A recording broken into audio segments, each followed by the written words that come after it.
Il presidente della regione siciliana, Renato Schifani, ha sollevato dagli incarichi l'ex parlamentare europeo Salvatore Iacolino, originario di Favara, in primis quello che avrebbe ricoperto da oggi come manager del Policlinico di Messina. Gli era stato assegnato dalla dirigenza dall'assessorato alla sanità. Formalmente la Giunta ha deciso la sospensione delle funzioni e dello stipendio in attesa di avviare la procedura di revoca una volta che Palazzo Dorleans avrà ricevuto gli atti dalla Procura di Palermo. Durante le perquisizioni nelle varie abitazioni del manager, Iacolino, indagato per concorso esterno in associazione mafiosa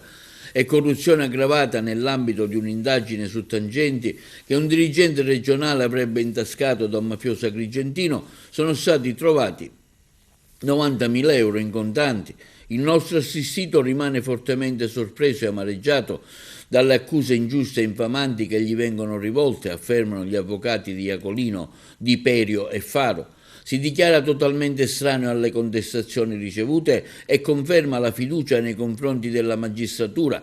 che siamo sicuri accerterà l'assoluta sua estraneità nella vicenda in questione. Al contempo il dottor Salvatore Iacolino, al fine di garantire la massima trasparenza nei confronti dell'istituzione rappresentata, si è dimesso con effetto immediato dall'incarico di direttore generale del Policlinico di Messina. Secondo i magistrati della DIA di Palermo, guidati dal procuratore Maurizio De Lucia, il manager avrebbe messo a disposizione del boss di Favara, suo compaesano Carmelo Vetro, già condannato per associazione mafiosa, l'influenza e la rete di relazioni costruite grazie alla posizione ricoperta alla Regione come dirigente generale del Dipartimento Pianificazione Strategica dell'Assessorato alla Salute e la sua esperienza politica, contribuendo al rafforzamento del clan di Favara. All'ex deputato i pubblici ministeri contestano di aver sostenuto gli interessi economici del favarese e dei suoi uomini come l'imprenditore Giovanni Aveni, dando loro informazioni